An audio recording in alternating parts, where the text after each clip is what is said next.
श्री हरि को प्रेम करते हुए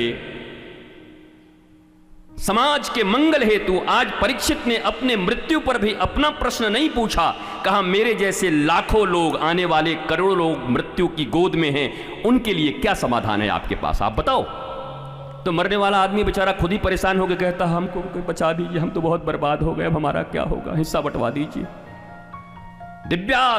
दिव्याति दिव्य भाव से बैठ के बोले मरणासन्न पुरुष को क्या करना चाहिए गुरुदेव सुखदेव, आप बताएं, कृपा करें।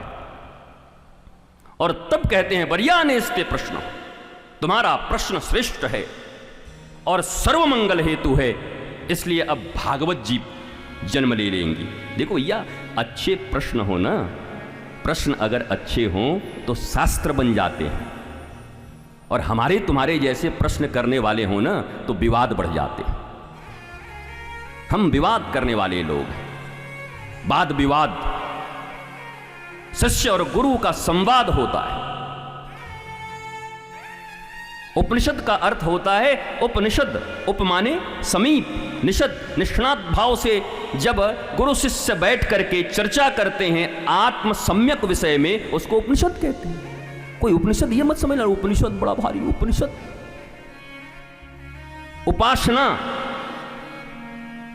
जब अपने प्रियतम, अपने गुरु, संत, महंत, शास्त्र, ईश्वर के समीप आसन लगा देते हैं हम, अर्थात उनके करीब करीब रहना प्रारंभ कर देते हैं, स्पिरिचुअली, मेंटली, इंटेलेक्चुअली, फिजिकली, उसको कहते हैं उपासना। उपासना, उपासन, उपासन पद्धति।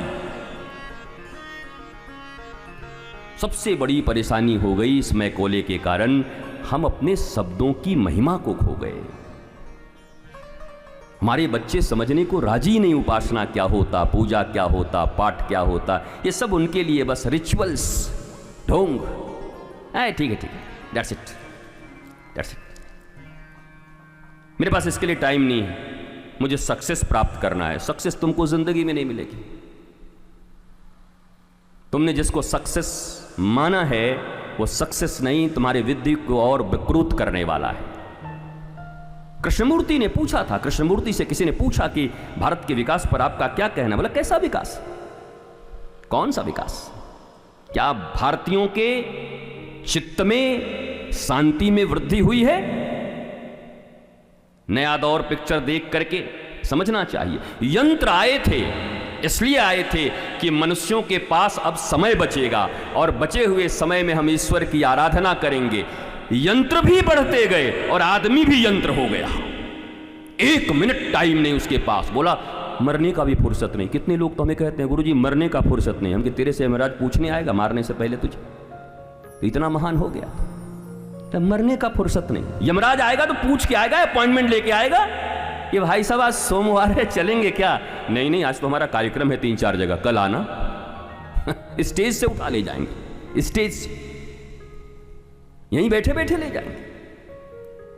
तो यंत्र आए, विकास हुआ, इसके विरोधी नहीं। बचपन में हमने पढ़ा था अपने 6ठे-7वें के जब हम क्लास में थे, मुझे याद है कि विज्ञान अभिशाप या वरदान, तब मैं नहीं समझता था, बट आज मैं ये कह सकता हूं कि विज्ञान अभिशाप साबित हो रहा है। ये मैं कह सकता हूं।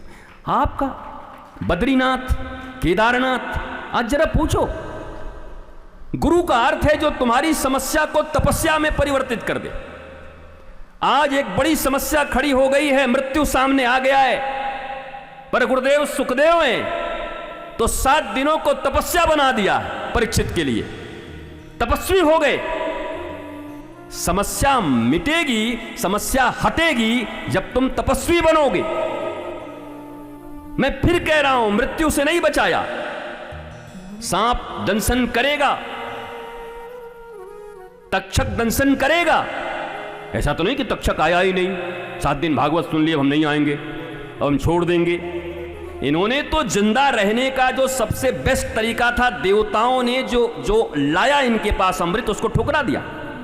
दैट मीन्स ये वो जिंदगी नहीं चाहते और इस बात को हम ऐसे कह सकते हैं कि एक तरफ दीर्घ जीवन लिखा था, एक तरफ दिव्य जीवन लिखा था, तो परीक्षित ने दीर्घ जीवन से बेहतर दिव्य जीवन को समझा, दिव्य जीवी होना स्वीकार किया। और मैं भी कहता हूं जीवन कितना दीर्घ हो इससे कोई फर्क नहीं पड़ता, पर जितना है वो दिव्य हो, ये काम तो हम कमी कर सकते हैं, और ये स्पिरिचुअलिज्म ही कर सकता है, आध्यात्म ही कर सकता है।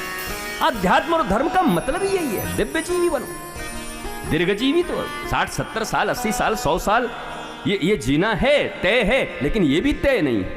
जिंदगी तो ऐसी है कि यमुना जी के किनारे बड़े बड़े वृक्ष लगे हुए हैं, पल्ली पार चले जाओ, मैं 2500 साल से हूँ यहाँ पर देख रहा हूँ, तो अब वो लगे हुए हैं। वैसे तो वृक्ष की उम्र 100 साल होती है, 100 साल रह जाए, लेकिन अगर एक छोटी सी बाढ़ आ जाए और नीचे से मिट्टी खिसक जाए तो वृक्ष 2 घंटे में खत्म।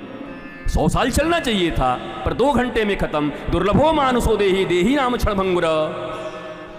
मनुष्य जन्म दुर्लभ है, पर इसके साथ सबसे बुरी चीज है क्षणभंगुर है।